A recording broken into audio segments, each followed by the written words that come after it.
Olá, sejam todos muito bem-vindos ao segundo Congresso Internacional de Tecnologia na Educação. E a nossa palestra de hoje, O Comunismo na Infância, será proferida pela professora doutora Denise Rocha Pereira. Professora, seja muito bem-vinda. Professora Denise possui graduação em Pedagogia pela Universidade Estadual Paulista Júlio Mesquita Filho, é especialista em educação inclusiva, tem mestrado em educação pela Universidade Estadual Júlio Mesquita, doutorou-se em maio de 2018 pela Instituição de Ensino Universidade Estadual Júlio Mesquita. Desde 2005, é supervisora de ensino na Secretaria Municipal de Educação, professora universitária do Centro Universitário Salesiano Auxílio, da Missão Salesiana em Lins, tem experiência na área de educação, atuando principalmente nos seguintes temas: formação de professores de educação infantil, creche, o brincar e o educar, alfabetização, consumismo na infância, brinquedos, currículos da educação infantil e questões contemporâneas na infância. Professora Denise, é um grande prazer recebê-la aqui e será um grande privilégio para nós poder ouvir as suas considerações sobre o tema. A palavra está com a senhora, professora. Muito obrigada, Elaine, também minha coordenadora do curso de Pedagogia. Então, assim, com muita alegria que a gente está tendo também a oportunidade de socializar um pouco, né, da pesquisa feita, né, no campo da educação, um assunto que muitas vezes não pesquisado, né, e tendo a oportunidade de conversar um pouquinho sobre essa temática tão necessária. Exatamente, um tema tão relevante, né, nos momentos atuais. Então, assim, eu começo, né, projetando aqui um bebê, né? Essa é uma cena pública da internet que tem aí grandes marcas, né? E a gente vai fazer uma reflexão aqui, né? Como é que é? A criança pode, né, ser consumista? Qual que é a relação, né, entre ser criança e sociedade consumista? Então, é um paradoxo, né? Se a gente pensar, acho que a primeira coisa que a gente tem que pensar é o que é ser consumista, né? Então, quando a gente consome, né, aquilo que a gente precisa, a gente é um consumidor. Quando a gente consome aquilo muito mais do que a gente precisa, nós somos consumistas. E aí, essa é uma palavra que ela vem muito cheia de significados também, né? Ela lida com a questão da identidade, com a questão dos desejos, né? Se a gente pensar, ninguém nasce consumista, a gente aprende, né, a ser consumista. E na condição da criança, né, que não tem poder aquisitivo, como é que é uma criança consumista? O Bauman tem uma expressão que ele fala, né, do túmulo, do berço, desculpa, ao túmulo. Essa ideia do consumo, dessa sociedade líquida, em que desde que a gente nasce, ou desde que a gente é pensado, nós somos, vamos dizer, nós somos os possíveis consumidores. Então, a família investe muito nessa questão do consumo, né, desde os pertences, das roupas, dos brinquedos, né? Então, antes da gente nascer, a gente já tem um potencial aí em relação ao ser consumista, né? Então, é um paradoxo que eu falo, como é que uma criança que não tem poder aquisitivo pode ser chamada também de consumista, né? E pensar sempre nessa ideia de que consumo também ele é ligado à ideia não só material, mas também como consumo simbólico. E pensando qual é o impacto disso dentro da sociedade, se nós lá atrás, né, no início da civilização, nós éramos seres que consumiam apenas o que necessitava, né, coletava, pescava, né, hoje, por questões econômicas, nós temos aí uma mudança de mentalidade e que esse consumo que passa a ser um consumismo, ele trouxe aí problemas muito sérios, né? Consequências sociais, consequências ambientais, e com esse aumento de consumo, aumenta a produção do lixo, né? E aí o lema acaba sendo, às vezes, né? Eu não consumo para viver, mas eu vivo para consumir. Né? Fora isso, a gente tem outros problemas ambientais, né? A questão climática, a questão, né, do aumento de poluição do ar, do solo, de resíduos nos mares, nos rios, né? Desequilíbrios no ecossistema, na biosfera, né? E também essa ideia da fragilização das relações, em que também se tornam objetos de consumo, de descarte, né? O que o Bauman chama de relações líquidas, né? Então, nós passamos de uma economia de subsistência para uma economia de produção em massa, né, em prol do lucro, e isso, né, dinamiza cada vez mais essa ideia dos impactos ambientais. Então, e aí a gente pensa, como, né, qual que é o papel da educação nisso tudo, como que fica a criança nesse processo, tá? Então, se a gente pensar um pouquinho em relação à sociedade e o papel da criança na sociedade, né? Faz muito pouco tempo que nós temos, né, essa ideia de que a criança é um sujeito de direitos, né? Então, nós vivemos hoje numa ambiguidade, né? Se a gente tinha antes a criança não tinha direitos nenhum, ela passa sujeito de direitos, e hoje a gente entra numa esfera, né, da criança consumista, porque ela está nesse mundo que a gente vive, ela não está no mundo à parte. Então, os valores que nós adultos estamos produzindo, as crianças também, né, tá dos esse valor junto com a gente, né? Falo, as crianças, elas são hoje, né, um grande nicho dos marqueteiros. Então, existem pesquisas, né, que mostram que 80% do consumo de uma família, ela vem a partir, né, de uma criança, que movimenta o consumo de uma família, 80% vem, né, dos desejos, das necessidades, né? E aí existem também muitas técnicas de marketing. Eu falo, nós pedagogos precisamos estudar sobre o desenvolvimento infantil. Eu falo, os estudiosos que lidam com as questões de venda e produção, né, os marketers, eles estão muito anos-luz, às vezes, na frente de um educador, né, analisando todo o comportamento consumidor de uma criança, né, para tentar fidelizar marcas a longo prazo, né, para empoderar a criança a ter esse sujeito de direito, é o sujeito de consumo que vai fazer a birra para compra, né? E existe aí, né, uma questão muito forte numa sociedade como a nossa, uma sociedade capitalista, que consumir é pertencer. Então, quem não consome está à margem, né? A ideia, né, compro, logo existo. E as crianças vão absorvendo isso, né? Se eu tenho, se os meus pares possuem, eu preciso ter também para fazer parte dessa comunidade, né?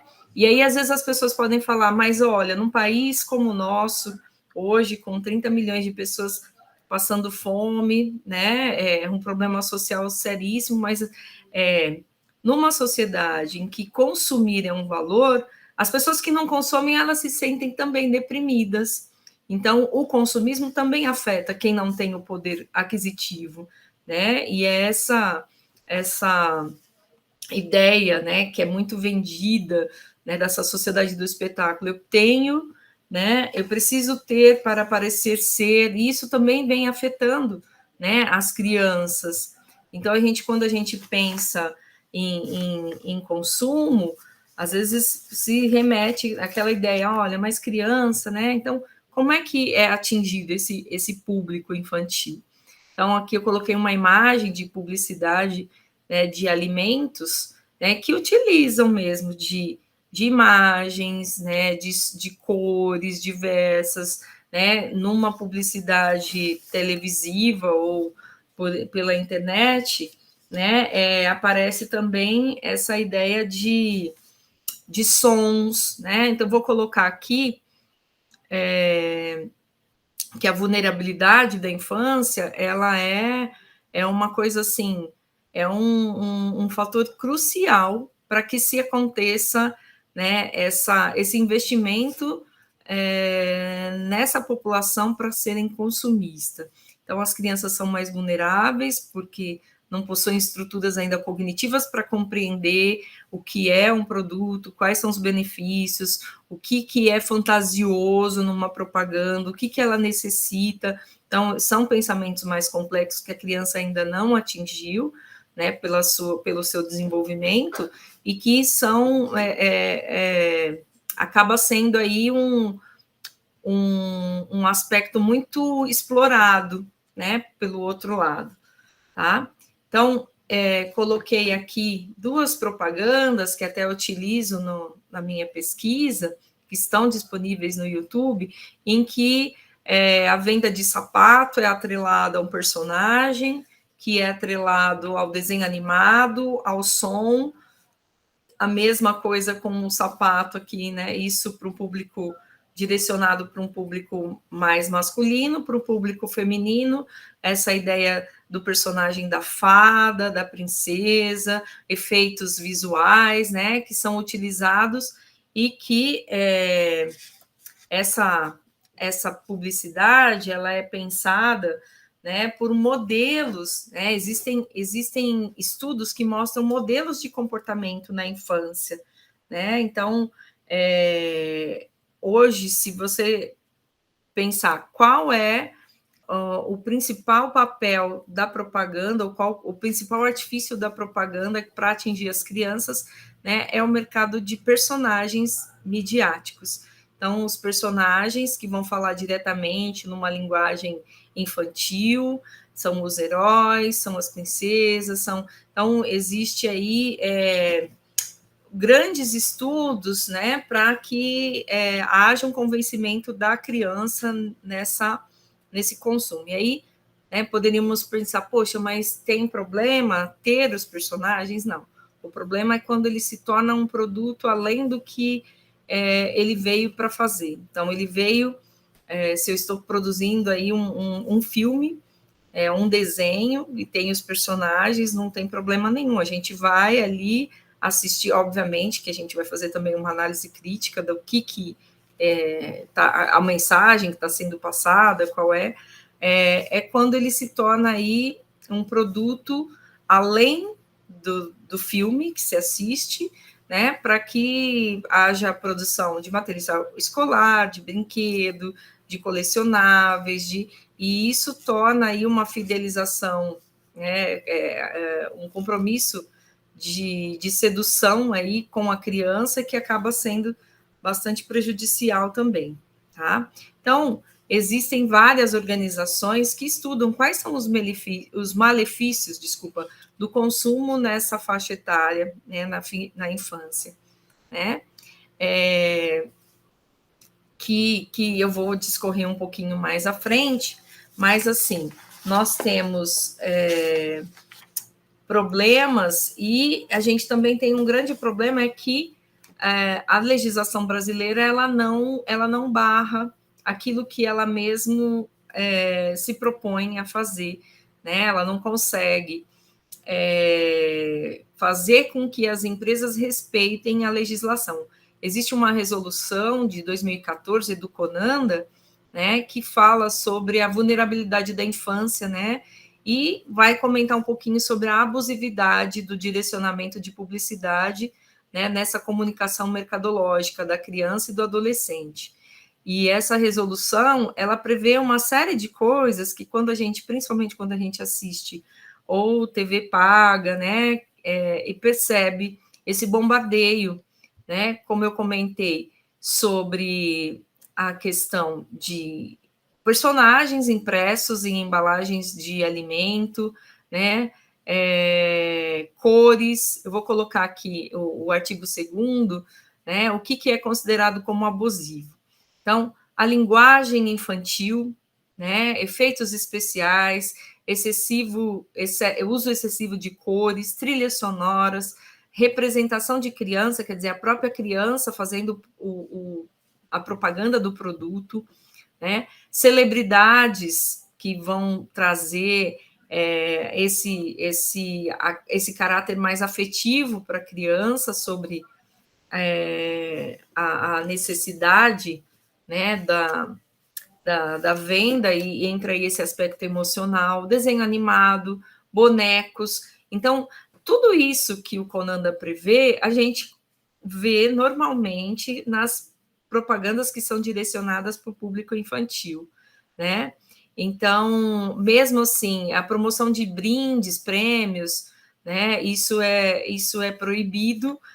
A relação também, de alimentos vinculados a personagens. Então, por exemplo, tem algumas marcas aí que a gente conhece que vendem kits infantis com um apelo, né, de brinquedo. Isso é condenado, é considerado abusivo, né?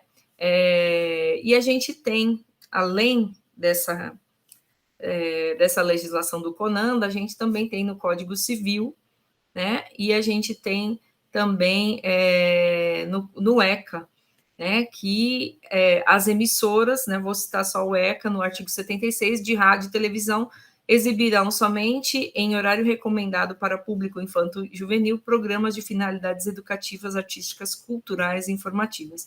A TV aberta, eu acho que ela deu uma reduzida, você vê bem menos, mas as TVs pagas, né, a gente percebe que é assim, 1 minutinho de programação e um tamanho muito maior, né, de bombardeio, de compre a bolacha, compre o brinquedo, né? Então, assim, a legislação é totalmente desrespeitada no Brasil, tá? Em relação também, né, qual que é o impacto disso que a gente tem visto?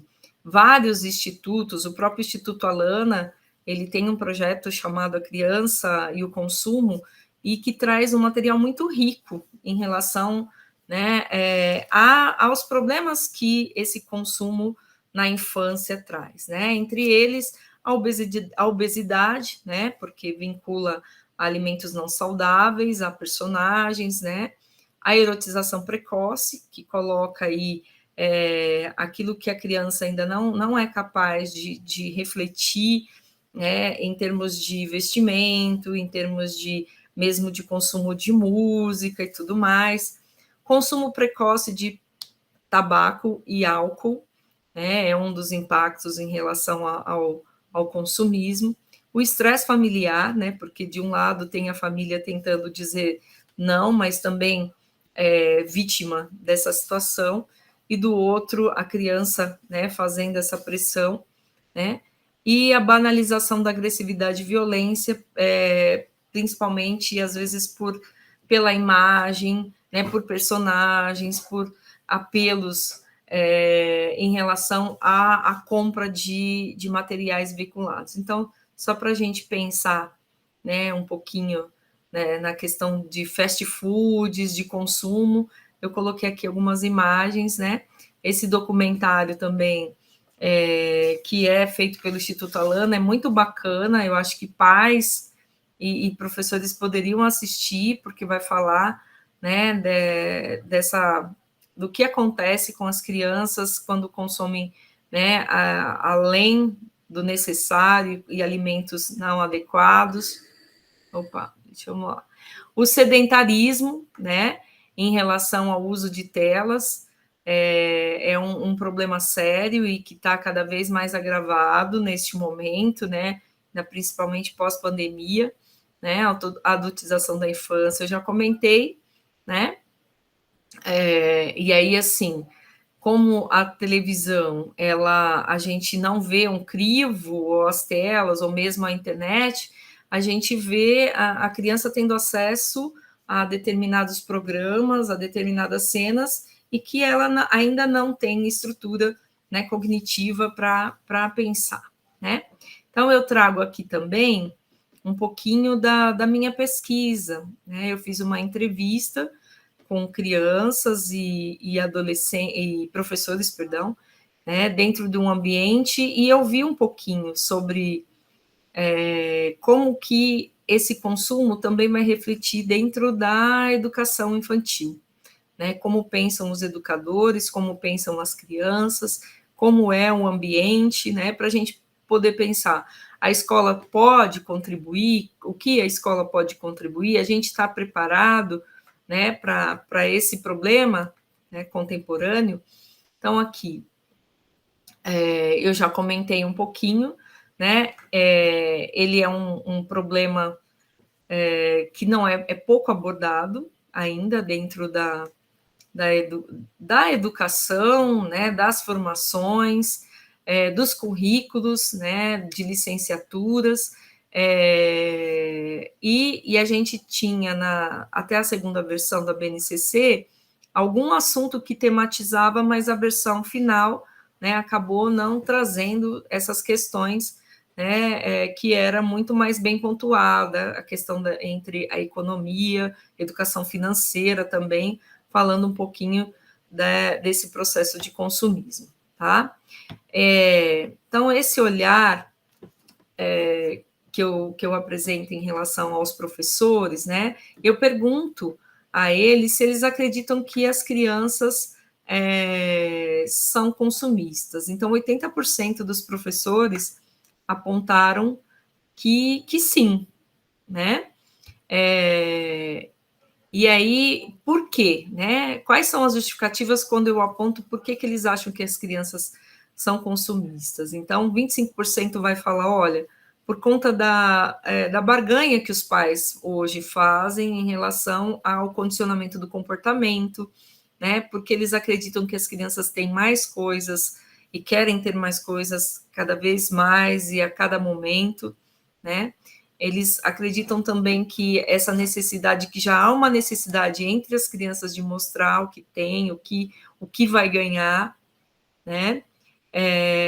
Muitos já veem crianças de 4, 5 anos ou até antes em posse de aparelho tecnológico, então vê isso como um consumismo, porque, né, não vem a necessidade dessa posse, né? Então, a gente entender um pouquinho como o professor está enxergando essa criança que chega até ele, né?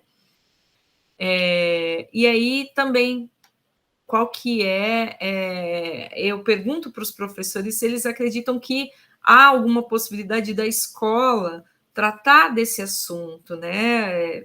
Trazer esse assunto como temática de reflexão. Então, 80% aponta que sim. E aí eu questiono de que forma que a gente pode trazer essas discussões. Então, eles vão apontando questões metodológicas, né, de que forma que eu posso tratar, né, desde contar histórias, trazer a ideia da educação financeira desde a infância, mas uma grande parcela aí, né, de apontamentos aparece como o diálogo e rodas de conversa, formar pais, se eles acreditam que talvez a solução a escola só não consiga esse tipo de mudança de hábitos, né? E também que no dia do brinquedo, que é o dia que as crianças trazem aquilo que elas cultivam em casa, que é um momento também de se refletir, né? Então, entre tantas outras apontamentos aqui nas categorias, né, essas foram as que os professores mais citaram, né? Mas, assim, também teve um grupo que ele considera ser muito difícil, né, ter estratégias para lidar com isso, né? Então, em um dos momentos da minha pesquisa, eu faço também observações no ambiente escolar, né? Então,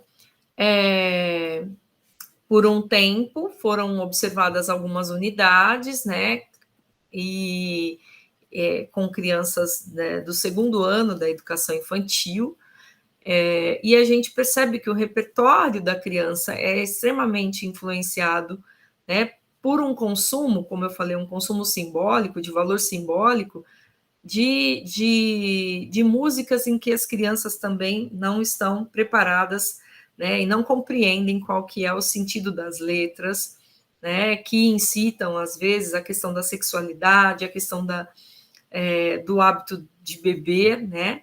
Então, entre as crianças, o gênero funk e sertanejo é um dos mais conhecidos, né, seguido aí de músicas de temas de novela, e empatando aí a questão do cancioneiro tradicional, aí, infantil tradicional, né, e que faz parte aí de um repertório mais adequado para a infância, né? Mas mesmo assim a gente vê ainda que as crianças elas ainda estão bastante vulneráveis, né? E não é que é proibido, eu falo, a gente não tem essa ideia da proibição, mas que muitas vezes os pais negam algumas questões, mas liberam sem perceber que isso também é um consumo, né? Que também é um consumo inadequado. Em termos de objetos, né, o que foi observado na pesquisa, então, 80% das crianças, elas vêm com mochilas em que tem o personagem. E a gente também reflete que isso às vezes uma necessidade. O adulto vincula a criança como uma necessidade de ter aí um personagem que a represente.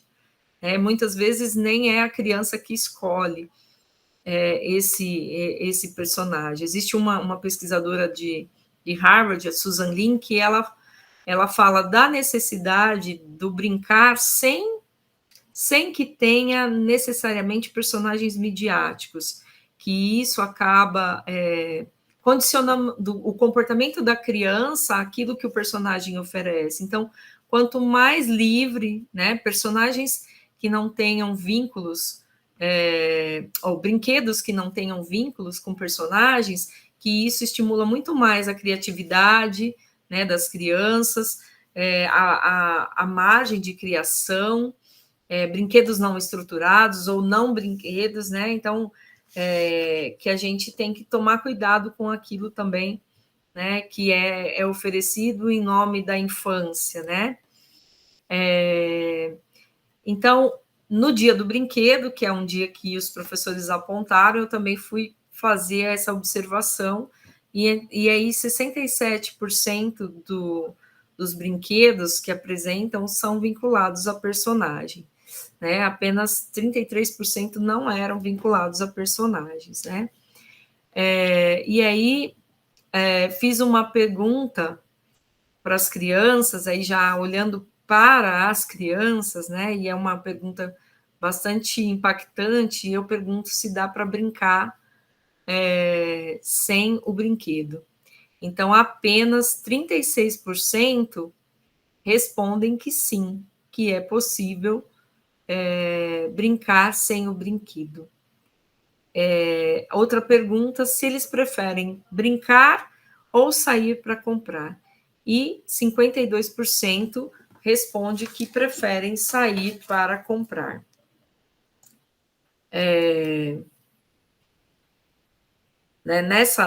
Continuando, né, a entrevista, eu faço uma situação problema em que as crianças têm que responder se numa situação em que o pai tem que estar ausente, trabalhar muito para ter um brinquedo de desejo, né?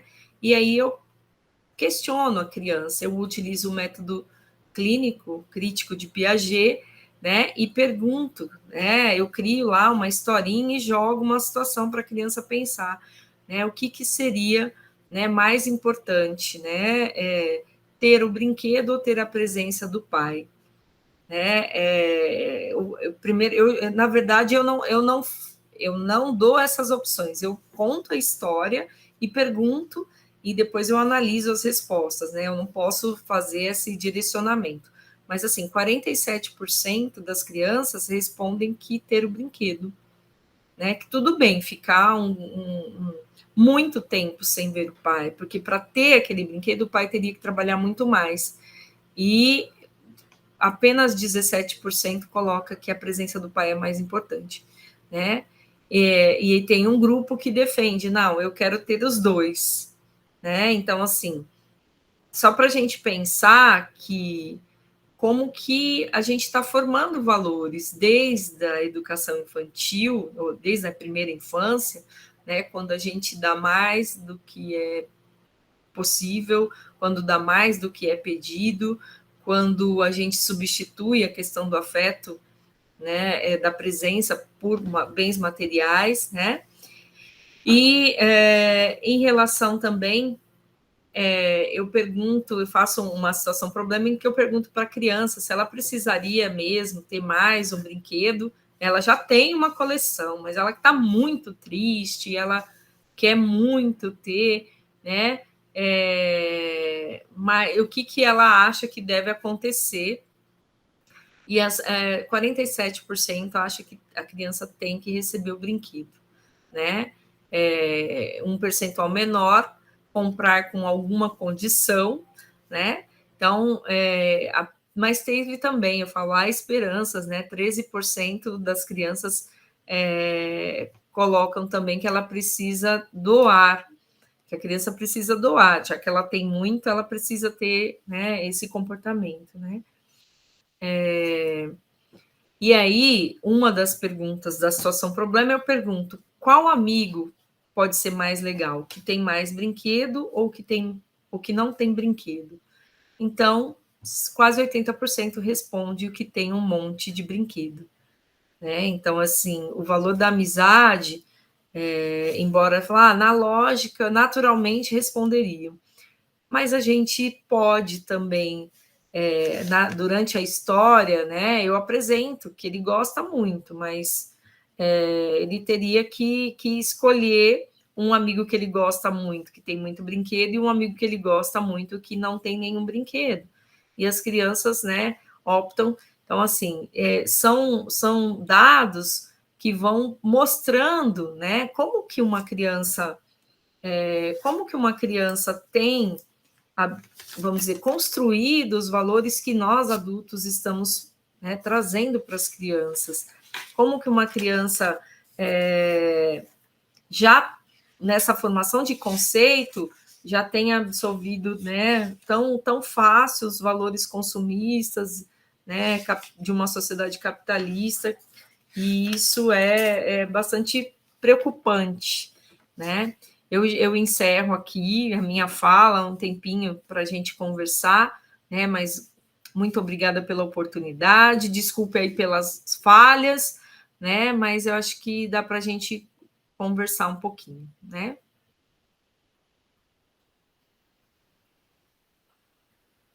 Tá sem voz, Elaine. Sem áudio. Desculpa, mas nós aqui agradecemos a oportunidade de estar aqui com você, com tantas reflexões, com um tema tão importante para as nossas crianças, né?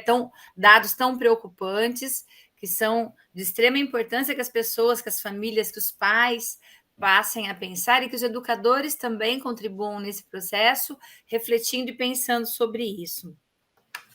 E aí, Denise, então pensando em tudo isso que você nos traz, né, dessas informações, então, quais seriam as contribuições que o processo educativo escolar e a escola da infância podem proporcionar para ajudar a sanar esse problema do consumismo? Como que você traz para nós essa possibilidade?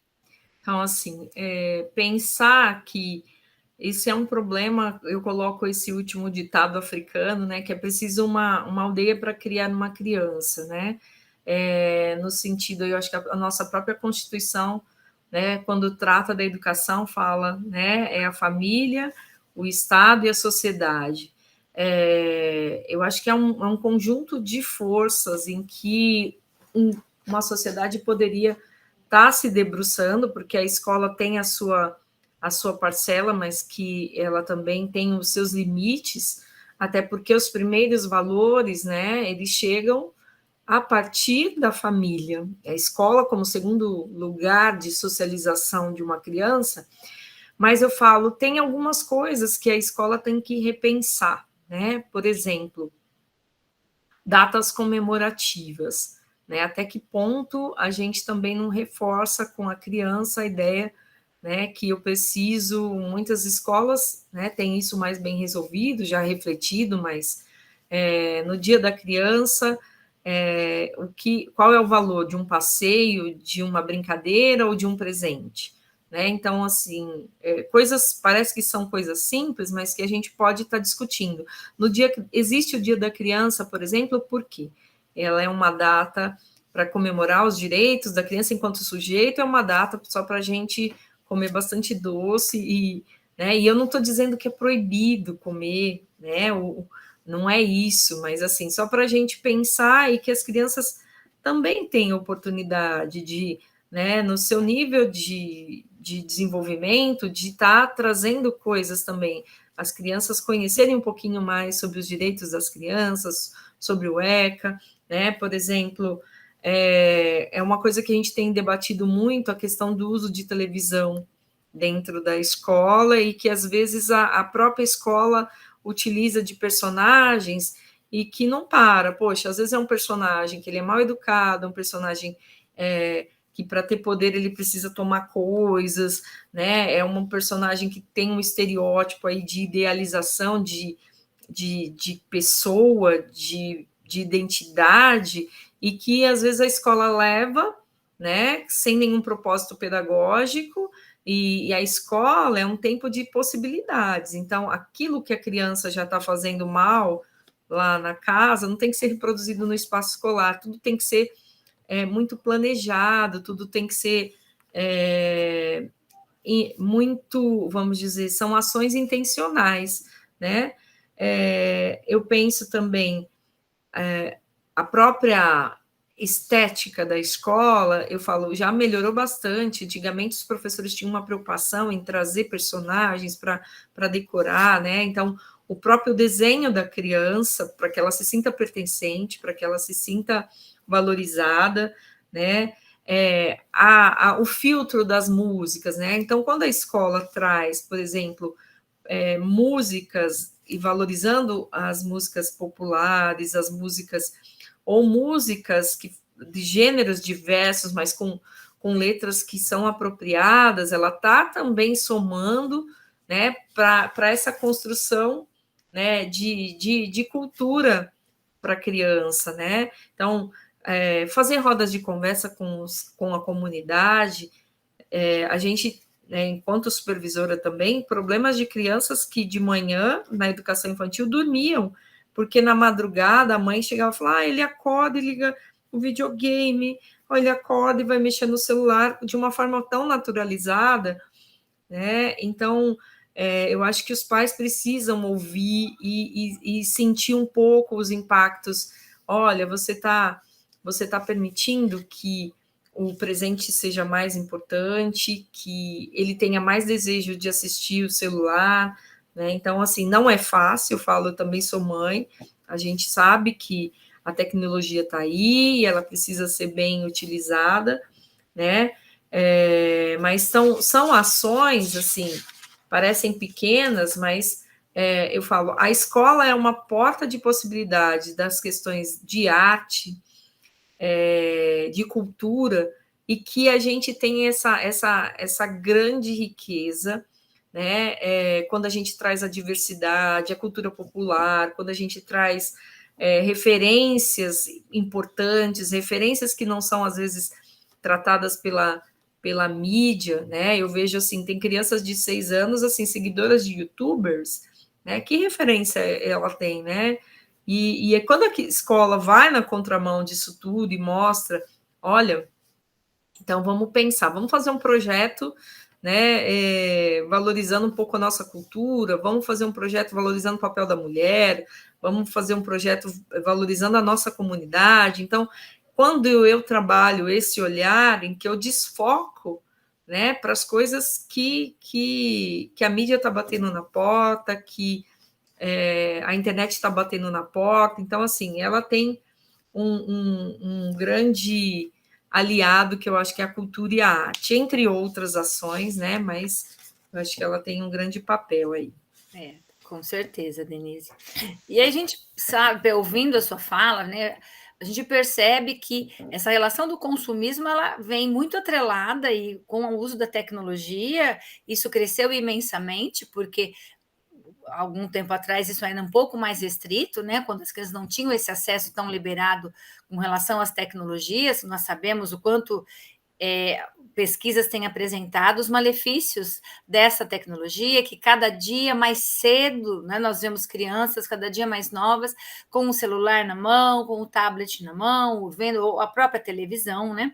E o que você tem a nos dizer, Denise, então, sobre o que a sociedade médica tem feito, né, para apresentar a respeito sobre essas questões do uso dessa tecnologia, que nós já sabemos que algumas pesquisas já vêm trazendo, né, os malefícios que isso podem trazer para o desenvolvimento infantil e até para o próprio desenvolvimento cerebral dessas crianças. Sim.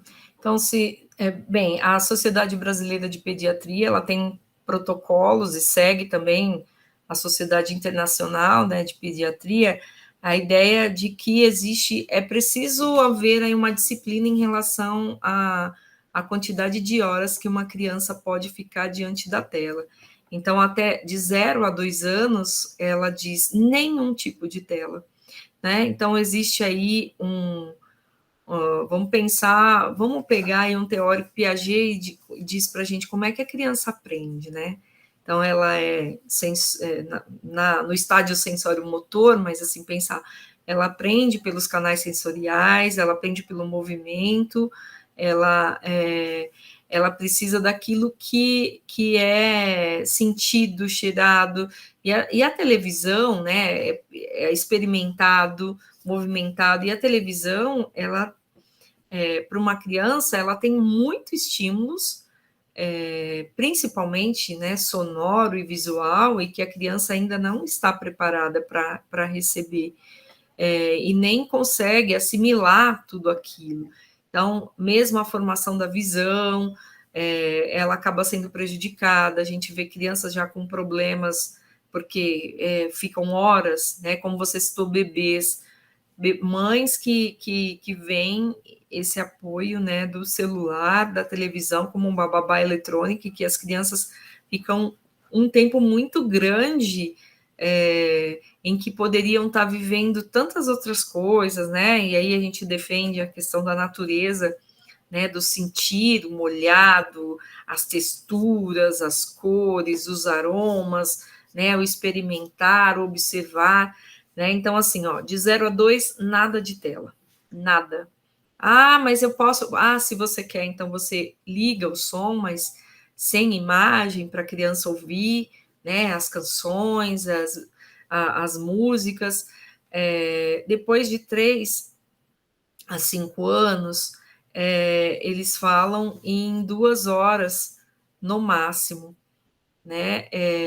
De TV, né? Então, assim, a gente tem que ter uma disciplina, né, muito grande em relação à rotina familiar, né, para conduzir isso, para tentar colocar com a criança. Eu falo, não é fácil, a gente sabe que a televisão é sedutora, e quanto mais as crianças assistem, mais elas ficam passivas a isso, né,